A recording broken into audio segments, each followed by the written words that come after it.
Hi everyone! So today I thought I would bring you a selection of books that kind of subvert the norm. Now, this is not comprehensive in any way, shape, or form. These are just books that I think are fantastic. I'm only talking about 6 books here. So if you have any suggestions for books that you think are great at subverting the norm, leave it down in the comments down below and I will try and get to them. As always, reading is a journey and there are stops along the way that I haven't reached yet, and there are subjects that I haven't really fully delved into. So yes, this is not comprehensive. These are just 6 books that I think are fantastic and are kind of subverting the norm, and especially for the time period that they're written in. I mean, I've got books that date from the classical period up to the 1950s, 1960s, so I am covering a huge swath of time here. So the first one that I want to talk to you about is actually a play, and it is by Euripides, and that is Medea. I have this in a lovely bind-up edition by the University of Chicago Press. I know I always talk about how wonderful these are. I really think that these are some of the best editions for classical literature that you can get. They also do Aristophanes and Sophocles in these editions, so if you're looking to read Greek tragedy, pick these up because they're absolutely fantastic, and they do great translations. They're edited by David Green and Richard Latimer, who are like fantastic scholars in the field. So that's enough about that. Medea is probably my favorite piece of classical literature. It is, and I'm going to try and give you a spoiler-free synopsis. Unlike Apollonius of Rhodes' Argonautica, which kind of is if you're wanting to follow along the like tale of the mythology, that comes before Medea. Medea is kind of the aftermath of that. The Medea in Euripides' version is her own person. I have a lot of issues with the Apollonius of Rhodes' Argonautica version of Medea because basically everything she does is not, like, she doesn't have any agency. She's kind of forced into this position of rebellion by intervention by male gods and kind of at the behest of men, whereas Euripides' Medea just is sick of that. And you can really see that she's tired of this patriarchal rule. She's raging against it in the most violent way possible, and she really subverts the normative kind of mother figure. And I'm going to leave it there because if I say any more, I will give it away. If you haven't read this, I definitely highly recommend this. I think it is absolutely fantastic, and definitely if you're looking at gender roles in the classical world, Medea is probably one of my favorites. Next up is one of my favorite books of all time, and it is Anne Bronte's The Tenant of Wildfell Hall.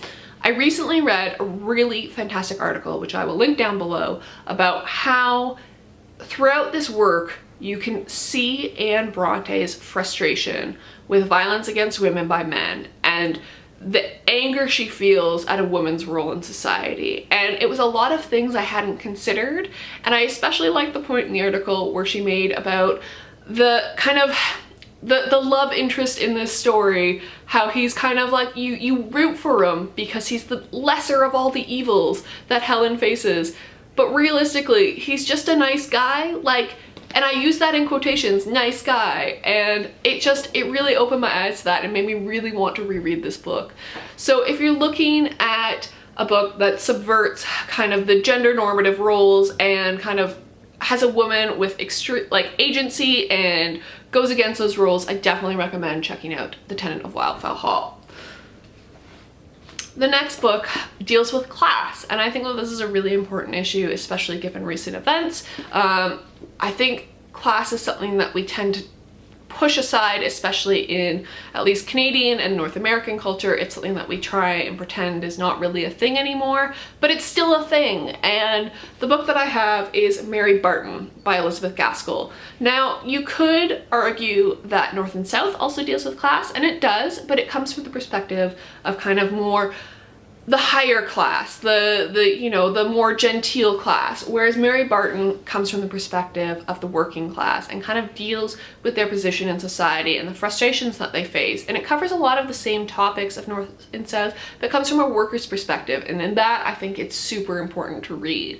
It deals with the Industrial Revolution and kind of all the issues that come with that, and it deals with striking and kind of the debasing poverty that Northern England faced during the Industrial Revolution and the working class faced in the Industrial Revolution. So I think that this is a fantastic book to start looking at class and kind of looking at the ways in which class is an issue in kind of a slightly more removed way from our modern thinking, but it'll help you apply this to more modern thinking about class.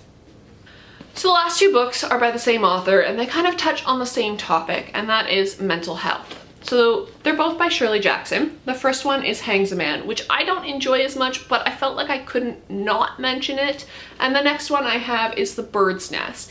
Both of these deal with mental health and mental health issues and kind of the issues of what it's like when you are suffering from mental health. Hangs a Man deals with a young woman at college who kind of is going through a really rough time. You're not really sure of what's going on, you're not fully understanding it. The Bird's Nest deals with a young woman who has a multiple personality disorder and the issues of that and how she's treated by society and kind of the struggles that she's going through. And I think that that's really important, is that mental health is something, especially with Shirley Jackson, that gets kind of pushed aside. It's one of those things that people tend to dismiss, and it's just as important as physical health is your own mental health. And I think that these are fantastic reads for kind of understanding the frustrations of dealing with mental health. And yeah, I just think that they're fantastic. Also, it's Shirley Jackson, so why wouldn't I recommend them?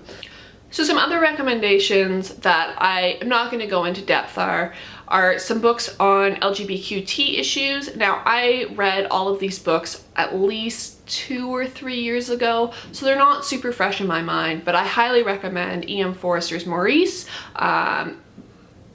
James Baldwin's Giovanni's Room, as well as Christopher Isherwood's A Single Man. I think that these deal with LGBTQ issues really, really well.